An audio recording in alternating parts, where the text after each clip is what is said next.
Qu'est-ce que la grande tache rouge de Jupiter? Ouais. Est-ce que vous l'avez?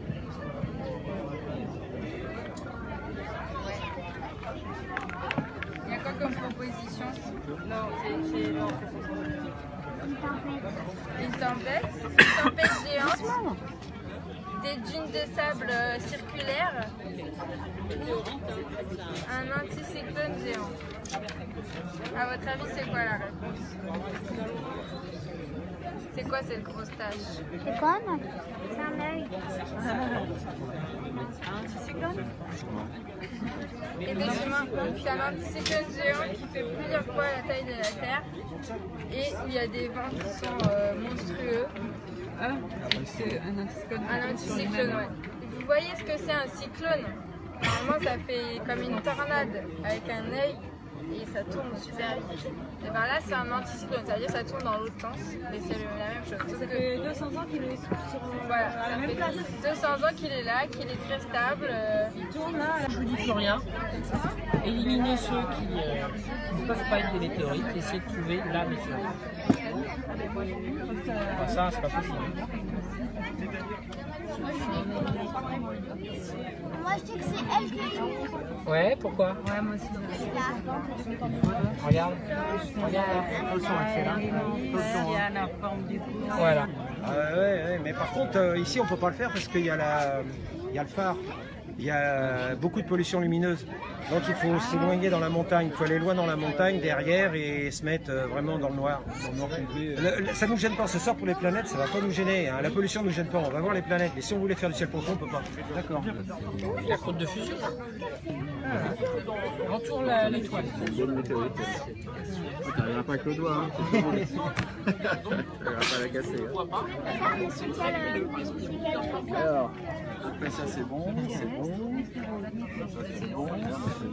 C'est marrant celle-là, en fait. Bah, en fait, elle était trop... Ouais, voilà, on se disait c'était un peu trop lisse pour... Elle est trop belle, parce qu'en fait elle n'est pas cassée, donc on voit pas l'intérieur. S'il y a un petit bout cassé au bout, là on voit un petit peu dedans. Mais autrement le reste, elle est belle parce qu'en fait il y a vraiment, c'est vraiment un prototype de cassure. On voit les grands aplats en fait fondus avec les bords émoussés, avec ça fait casser la différence vraiment. Voilà, donc tu vois, ça C'est quoi peinture séchée là? Il n'y a pas de piège. Hein, oui, ça s'en est, ça. Regarde Mimi, tu vois, c'est noir avec de la peinture, lisse et puis clair à l'intérieur. Noir et deux yeux. Lisse noir et deux yeux à l'intérieur. J'aurais dit 30 ans.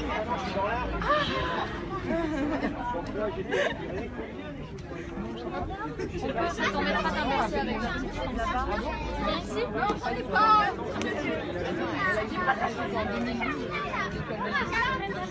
Là, c'est toi. Bien sur les yeux. Attends, je vais te bouger un peu. Tu te tiens bien là? Tiens-le-moi pour que je te serre à ta taille. J'ai vu qu'il y a des photos parce que je veux dans mon sac à dos là.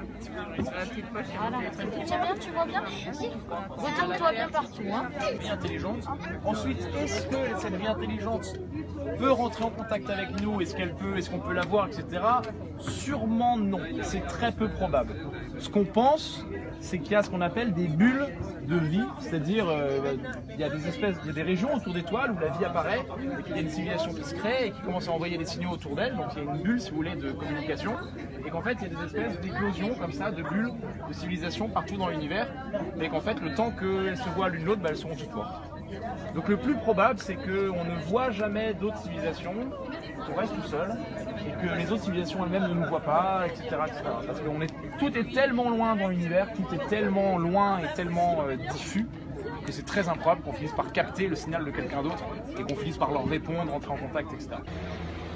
Bah en vrai c'est génial, on s'y croirait vraiment, plus avec une très bonne équipe du staff et tout. Et franchement je vous conseille de venir parce que vraiment c'est très bien. Dans ces 1% là, en fonction de la distance à laquelle la planète va se former, elle va se former différemment. On est proche du soleil ici, on est loin du soleil ici. Qu'est-ce qui se passe? Et bien là, on est très très froid. C'est-à-dire que si je prends un glaçon dans mon frigo et que je le sors et que je le lance près de Jupiter, le glaçon il va rester comme un glaçon. Alors que si je fais ça sur Mars, je suis suffisamment près du soleil pour que le glaçon fonde et se dissipe dans l'espace.